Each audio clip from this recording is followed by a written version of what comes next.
Illece Buckley Weber here. Happy Earth Day. I'm the mayor of the city of Agoura Hills. When I was sworn in last December, I remember at the time that today's youth was marching in the streets demanding that we protect our planet and save our Earth. So as part of my platform, we decided we would celebrate the 50th anniversary of Earth Day by having an environmental fair. We were quite excited about it, and there would be booths, and each and every person could come in and find something, some small step that they could take to help protect our planet. Well, then COVID-19 hit, but I couldn't let this milestone pass without doing something special. It didn't take me long to realize that we have right here in Agoura Hills a resident who is a true environmentalist. Not only did she celebrate the very first Earth Day on April 22nd, 1970, but she has gone on as a public servant to protect our flora, our fauna, ensure clean air and clean water. Even last week, she testified on behalf of mountain lions in Southern California so that they could be listed as an endangered species in California. She has gone on successfully to advocate for all environmental issues on all of our behalf. So without further ado, I would like to introduce a woman who has been a colleague and a personal mentor to me, and she has served as the first mayor of the city of Agoura Hills, has been our assemblywoman and in our state senate for many years, formerly, and she now is still fighting the good cause. So with no further ado, let me introduce you to the Honorable Fran Pavley. Thank you. Happy Earth Day, everyone, and thank you, Mayor Buckley Weber, for inviting me to say a few words to the residents of Agoura Hills. My family and I have lived here for 45 years. We were adding that up the other day, and isn't this a great place to live, especially a great place to raise children? So I was asked to talk to you a little bit about Earth Day, and I have to admit I was around for the Earth Day 50 years ago. And I was actually on a college campus. And this was the time during the Vietnam War. But a few leaders, I think it was right after the Santa Barbara oil spill and some other environmental disasters, a few leaders said, let's have a teach-in moment.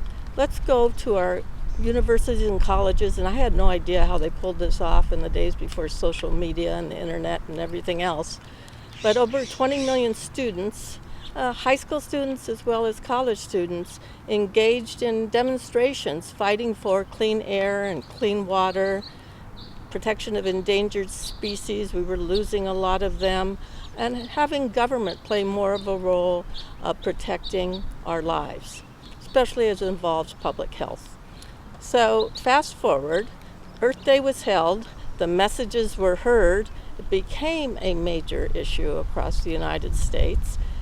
And in 1970, the Clean Air Act was passed, as well as the establishment of the federal environmental protection agencies. Both of them signed into law by then President Richard Nixon. In fact, this December, I'm going to the Nixon Library, and we're celebrating the 50th anniversary of the EPA and the Federal Clean Air Act.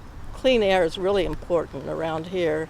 If you grew up in the San Fernando Valley like I did in the 50s and 60s, you know how bad the air is. Well, we've benefited from regulations that protect our public health and have cleaner cars. And so let's think about today. What can you do to help protect the planet? You know, it all begins with people. You don't rely on government. You can do this yourself and make a difference. So let's say at home. I know in our home we've talked about one thing we could do is really focus on not buying products that have a lot of plastic on them. Have our stores maybe stock shelves with things that aren't overly packaged.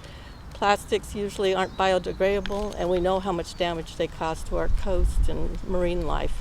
So that might be something. On a bigger scale, if you're at home, especially like I am, having time to search the internet, I've been looking up more information on solar panels for my roof, as well as energy storage, battery storage. Battery storage costs are coming down. There's packages available in solar and storage. And after the Woolsey fire, frankly, we had those power shutoffs, we had evacuations, we had to throw out food that had spoiled in our refrigerators, and the list goes on and on. Plus, it was darn dangerous to have older people on respirators or children left at home with the lights out. So solar and storage would buy you that backup, perhaps for 36 up to 72 hours, and wouldn't that bring you greater comfort? And it also is good for the environment. Relying on renewable energy is the easiest thing you can do to help save the planet and reduce greenhouse gas emissions. And with that, I look forward to seeing you next year when we won't have to worry perhaps about the coronavirus and really celebrate the 51st anniversary of Earth Day.